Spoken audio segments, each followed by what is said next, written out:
Bonjour à toutes et à tous. Dans la continuité de notre vidéo relative au licenciement pour insuffisance professionnelle, je voulais distinguer cette notion de l'insuffisance de résultat. Ces deux notions peuvent sembler très proches. On distingue en général l'insuffisance de résultat par le fait que le salarié ne peut pas faire l'objet d'un licenciement pour ce seul motif.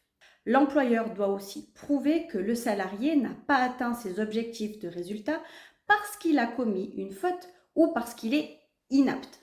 Les résultats à atteindre doivent aussi être réalistes, atteignables et prendre en compte le marché.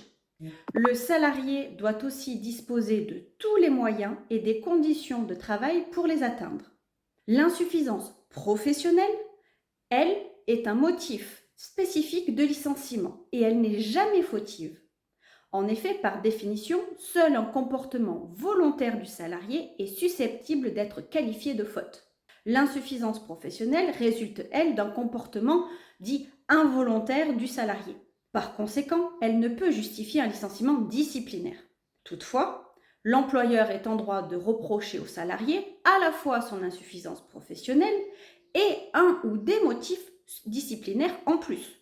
L'insuffisance de résultat, elle, est considérée comme un motif de licenciement pour cause réelle et sérieuse ou pour faute, mais elle est dite non autonome car il est régulièrement considéré que la seule insuffisance de résultat n'est pas en soi une cause réelle et sérieuse de licenciement.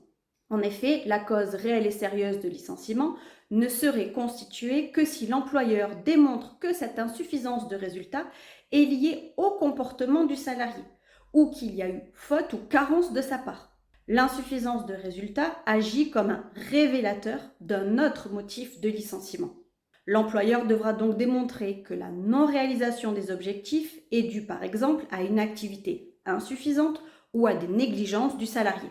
Par ailleurs, les clauses prévoyant que la non-réalisation des objectifs fixés constitue une cause réelle et sérieuse de licenciement ne privent pas pour autant les juges de leur pouvoir d'appréciation de cette cause réelle et sérieuse de licenciement.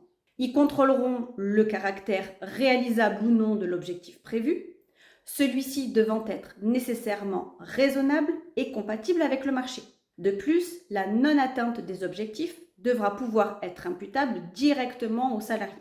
Pour résumer, l'insuffisance professionnelle et l'insuffisance de résultats ne recoupent pas nécessairement les mêmes réalités. Il peut y avoir insuffisance professionnelle si le salarié n'exerce pas ses fonctions de manière satisfaisante, sans que cette carence ne se traduise nécessairement par de mauvais résultats. De même, un salarié peut ne pas atteindre les objectifs fixés par l'employeur sans pour autant avoir manifesté une quelconque insuffisance dans ses fonctions. L'insuffisance de résultats peut exister même lorsque le salarié exécute ses missions conformément à ce qui était imposé par l'employeur.